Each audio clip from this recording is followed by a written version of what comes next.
Hello, everyone, and welcome to a very special podcast of the Platitude Era. This is the director's cut of the Harley Quinn and Birds of Prey movie review. So it's going to go just like how it went before, except we got some bonus footage for you guys. Kill me. So when we were at the movie theater, they had a little contest. If you could name the correct answer, trivia. It was like bar trivia, but in a movie theater. If you name the answer right, you get a prize. What was the first movie they did this worthless, pointless trivia for? This is the first one I remember the trivia. No, you're a liar. Oh, well, I guess I didn't go to that screen. No, you did. Or at least I told you about it. They've been doing this at our movie theater for a while, and it's very confusing, and most of the audience has none of it because they don't care about movies enough, which is weird, but I guess they want to do this. I think for social media shares, clicks, whatever. Which I couldn't find on social media. I was looking for the Harley Quinn stuff. Well, because nobody wants to take out their phone and videotape this because they think it's stupid. Oh, I thought the employees wanted to do it. Well, I mean, I feel like there's one specific manager who wants to do this. I don't know if this is coming up from corporate, but I feel like one manager is like, if we do this and we get shared on social media, maybe people blah, blah, blah, blah. But I wonder if the manager's going rogue. It's a possibility. I don't know. Should our employees be sweeping up the other auditoriums or making popcorn or something? No, social media thing, because I think it's been mentioned a time or two before. But Will Smith, frequent patron of this specific movie theater, he comes on occasion, and I don't know if any of those videos ever come out. I know the new because he came to our movie theater during Aladdin, and I don't know where that footage is because there were cameramen there. Yeah. I don't know if it was on his YouTube channel, Instagram. Nope. I don't know if it's on the bonus features of the Aladdin Blu-ray. I saw his YouTube channel. Never mentioned it. So either way, I'm assuming the footage is somewhere, and then this movie theater's trying to capitalize on it. Maybe, I don't know. What's the point? Nobody wants this. Nobody wants to bring trash home. You're already making us bring collectible popcorn tins and 77-ounce soda cups. Do we really need a poster that we're just gonna leave in a corner getting dust all over? But go ahead, trivia's fun. We love the movies, even though this was comic book trivia. This though is you do have to raise your hand. If you shout out the answer, I'll give it to someone else on purpose. So get ready. Name any Batman villain.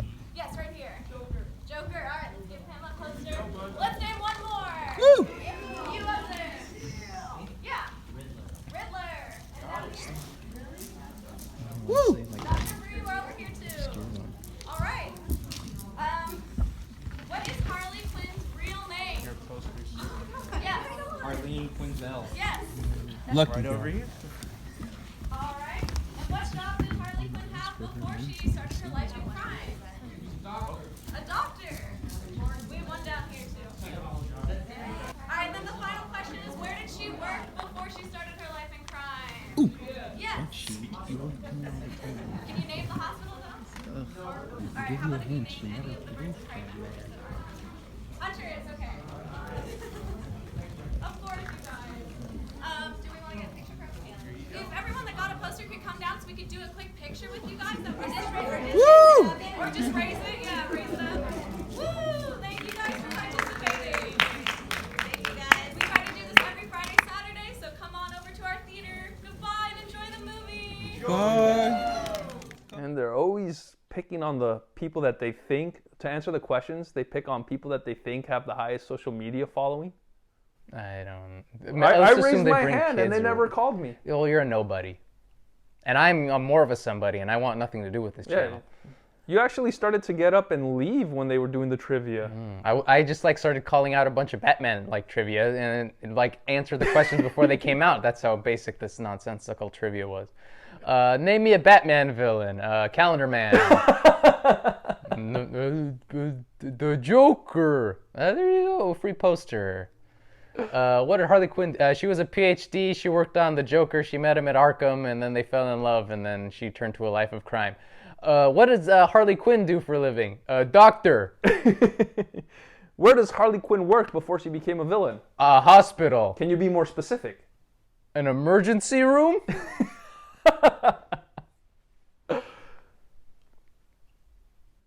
One of the things that this movie, Birds of Prey, is going to do, it's going to make the Harley Quinn breakfast sandwich very popular. I saw the movie and I was inspired to make my own, so this is my version of a cooking video on YouTube. Except for the fart, you got the fucking hot sauce.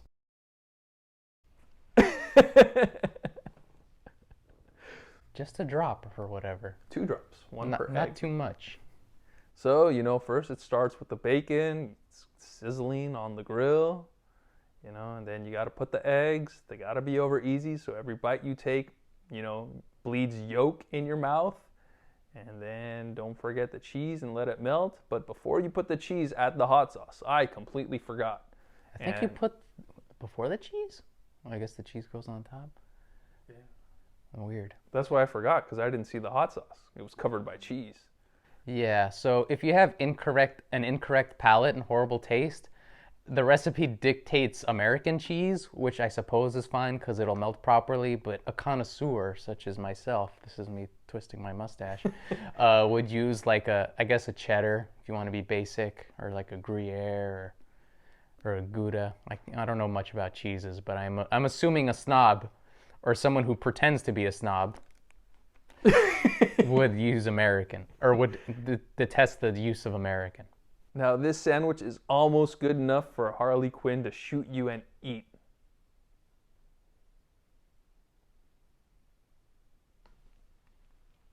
Did you at least butter the bread? I forgot. You fucking idiot. That's 2 ingredients you already fucked up. I couldn't find the butter. And I looked at the sandwich. That's very clearly like over hard, nowhere near over easy. There was no runny yolk at all in that sandwich. I ran out of butter. Ran out of patience for you. It's like, since when did we start this channel? Last year? I ran out of patience with you 2 years ago. Hello, everyone, and welcome to the Platitude Era podcast. In this episode of the podcast, what movie are we reviewing today? Well, this is a mouthful. I'm going to call it Harley Quinn and the Birds of Prey, but you can call that movie Harley Quinn, period on top and then period on bottom with like a blank space in the middle, and then space Birds of Prey. But I think like the B in birds is a brass knuckle, and I think there's an arrow somewhere in there too. And a bow. And a bow, and maybe a gun, and maybe a little Chinese girl with a baseball cap. I don't know. It's been a while since I've seen the typography of the Birds of Prey poster. So this movie got really good reviews and praise, but then performed really poorly at the box office. Don't know why. There's a lot of reasons and excuses. One is that it was rated R, so it limited how many people could see it, but Deadpool was rated R and did very well. We're coming around Valentine's Day as well, too. So you'd think that February slot for a superhero movie would be 3 years, like 3 years. I'm going to name it's not 3 years in a row, I can recall this, but it's like Deadpool, February, kind of Valentine's Day-y release, did very well. Black Panther, we all know the history of Black Panther, did very well. Yes, thank you, my fellow brother. And Birds of Prey, not so much, so it's curiosity.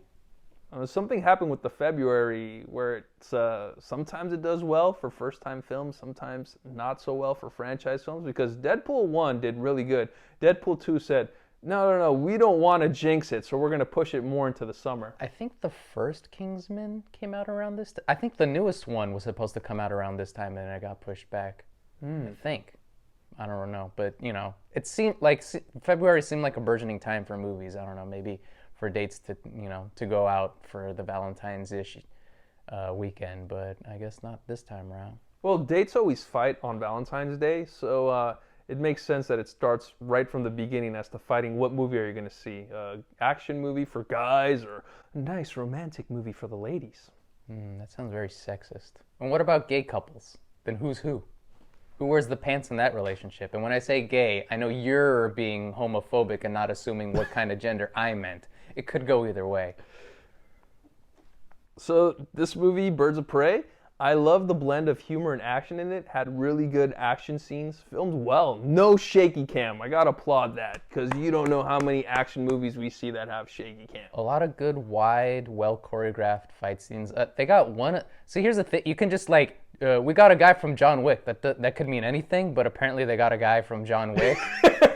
And that's why I think it was like done in reshoots or something. I don't know, but they're like, okay, action's kind of the reason people go to see these things. So if we have shitty action right off the bat, then people aren't going to find this a worthwhile franchise. So they got someone who could do action to shoot this, and action was not too shabby. And it was different as well. Usually when you see action movies like John Wick and other action heroes, their fighting style is kung fu or karate. Harley Quinn's fighting style is pro wrestling. Yeah, it's a lot of grappling, a lot of like using your momentum to spin around, also using a big hammer. Yeah, and oh my god, you got to see this movie for this awesome fight scene she does with a baseball bat. She moves the bat and uses it like an extra appendage. Okay, Appendage means arm, right? probably. Anything else you want to add before we get into our recommendation? Ewan McGregor's pretty good at his performance. He has fun with it for a time until they make him the villain. Because unfortunately, when you have a bad guy, eventually he turns from likable and charismatic into pure asshole. And the pure asshole turn, I wasn't completely a fan of because he was so likable in the beginning of the movie. But I guess you need a villain in your movie about villains, kind of. I don't know. Ewan McGregor did a fine job. So, what did our friends at Rotten Tomato had to say about Harley Quinn and the Birds of Prey and the Fantabulous Emancipation of one Harley Quinn? Well, the critics gave this movie 78%. It's still fresh, but I mean, a lot different from when the early screenings came out and they got high praise. Audience gave it a 79, so this is the first time ever we have critic and audience score that match. Yeah, I mean it's a light, enjoyable romp. If you're, I don't know if I use this phrase. Let's assume I do. It's the kind of turn off your brain and don't think about it kind of movie where it's kind of a lot of light energy and just kind of go, go, go. Some of the ancillary characters, I think they do pretty good too. I wish they went a little deeper with them because like Rosie Perez, they're always saying, why does he sound like she talks like she's from an 80s cop movie? And they don't really go into that enough. She just says a few things that make her sound like that. Huntress, Mary Elizabeth Winstead, like has this funny bit where she's like, and you know what they call me? And everyone calls her something else, even though she has a different name. They don't lean into that, and like how she's bad at being a vigilante. I kind of wish they did more. A lot of these character traits are kind of surface level, and maybe I don't know if that's everybody's problem with the movie. Maybe their brain thought of it, but they didn't. Or I'm fucking up that Plinkett line. You didn't think of it, but your brain did. There we go. That's closer. Where it's just there's like a lot of elements there that are that can be mined out to fully flesh out this movie. A lot of it feels very surface level. It's still fun and enjoyable. It's got some action. It's got some humor. I feel like towards the ending, it kind of peters out like sometimes action movies do, where it's like I don't even remember what happened towards the end. I feel like the first like 15, 20 minutes or so is the most enjoyable bit of the movie, where it's just Harley Quinn doing it for herself. You gotta, I don't want to spoil it, but they're like the opening bit is very fun. You know what I'm talking about. Yeah, very Deadpool-y, except Deadpool did it at the end and they do it at the beginning. Too much? No, it's fine. Oh, okay. Just because I'm looking at you doesn't mean I'm looking at you with spite. Sometimes my face is the same. Retching bitch face, bitchy resting face, it depends. Doctors are still out on the phraseology of how to pronounce that. And my recommendation for this movie is see it when you get a chance. It was really fun to watch. It's a comic book movie, so it doesn't make sense, but it makes as much sense as it's supposed to. And I guess with the poor box office performance of this Birds of Prey movie, is this the end of rated R comic book movies?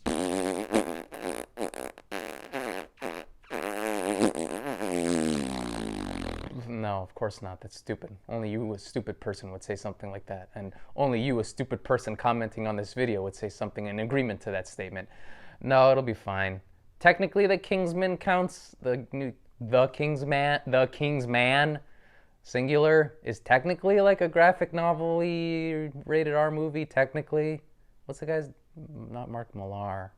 Matthew Vaughn. There we go. Yeah. That's, that's R-rated. That's coming out in November. But, I mean, it was going to be in February, and it probably would have done well because people like that kind of shit, as do I.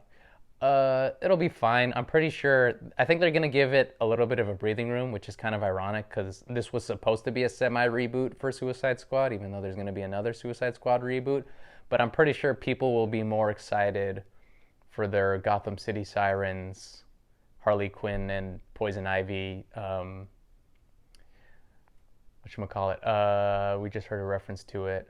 Girl and Girl Drive Off a Cliff movie. Oh, Thelma and Louise. Thelma and Louise, road trip movie. I'm pretty sure if they get a good good Poison Ivy, and they can bounce off each other and do their Thelma and Louise thing, I'm pretty sure people will come in droves to see that. Well, in the meantime, we should buy the Batman the Animated Series cartoon show, the episode with Harley Quinn and Poison Ivy. That was very Thelma and Louise. Well, there you go. See, I'm just ripping off what people have already done before.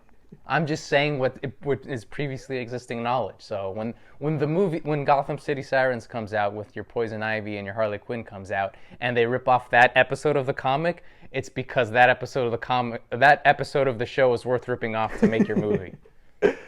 Thank you, everyone. Bye.